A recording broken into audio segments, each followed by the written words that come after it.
All right, dropping anchor for another deep dive today.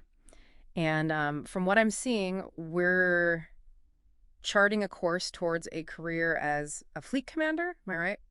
Sounds about right, and you've got quite a stack of RoleCatcher resources there, so I'm ready to dive in when you are. Perfect. Let's set sail. So, fleet commander, that's got to be one of the most, prestigious and demanding roles in the entire Navy, wouldn't you say? Absolutely. It really doesn't get much more demanding than that. It's ensuring those naval vessels are more than just, boats. They're ready for action.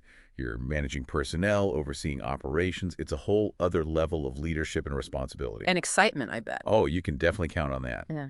And speaking of excitement, the pros and cons section here in RoleCatcher mentions opportunities for travel and exploration. That caught my eye. Oh, yeah, for sure. I mean, we are talking about a global force, right? The Navy. So, what kind of travel are we really talking about here? Well, it runs the gamut. I mean, Right. you could be leading a routine patrol in familiar waters one day, and then bam, next thing you know, you're halfway across the world providing support for a humanitarian mission or overseeing a strategic operation in a region you never even imagined. Wow, no kidding. And each stage of your career kind of comes with a new level of responsibility, right? I'm looking at RoleCatcher's career stages section right now. It's pretty cool how they break down how the required expertise kind of evolves from entry level all the way up to commanding officer. Yeah, they did a good job with that. Let me see. Okay, so at the entry level, you might be assisting with repairs, making sure those systems are good to go. But then as you move up to, say, supervisor, you're not just fixing things. You're supervising a whole team of technicians. You're developing maintenance strategies for an entire squadron. And I imagine by the time you reach, what is it, senior officer level? Oh yeah, then it's a whole different ballgame. You're responsible for the big picture stuff. Things like, let me see. Yeah, it's a whole different ballgame. You're responsible for the big picture stuff. Things like, let me see, making those big strategic decisions, allocating resources across the fleet, and even advising high-level officials on, naval operations and strategy. It's a huge responsibility. No doubt about it. And it's not just about managing what we've always thought of as traditional naval technology, is it? I mean, Rollcatcher really emphasizes the whole technology advances angle. Yeah, and it's no joke. I mean, think about it. Cybersecurity threats, autonomous vessels.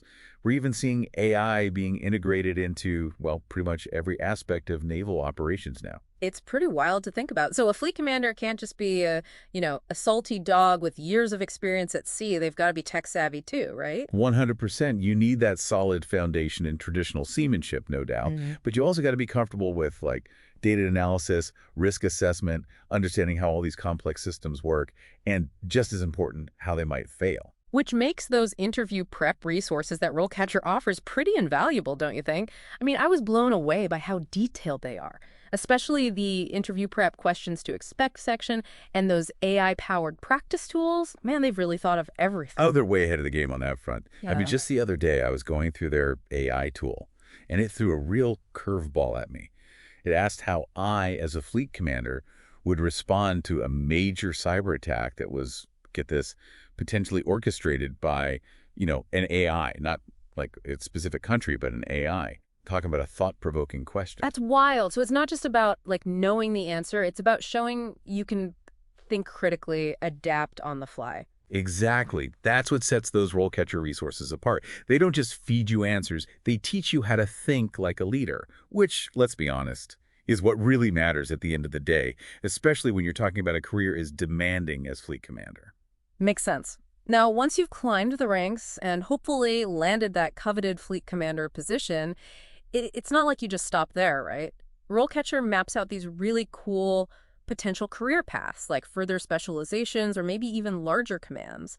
Oh, absolutely. The journey doesn't end there. You could end up specializing in something like, let's say, underwater warfare, maybe even cybersecurity, something really cutting edge. Or you might find yourself on a path to commanding even larger, more strategically important fleets. And then there's always the possibility of taking on those, high-level strategic roles within the Navy, maybe even advising top government officials on matters of, well, national security. It really is a career path with, almost limitless possibilities for growth and advancement. You got it.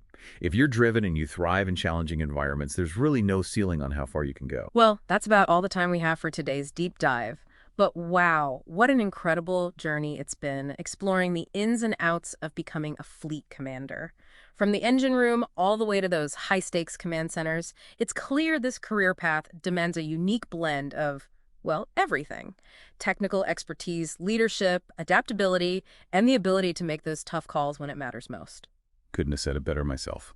Big thanks to RoleCatcher for providing those incredibly insightful resources. For everyone listening, make sure you check them out if you're considering a future leading the charge in the world's navies.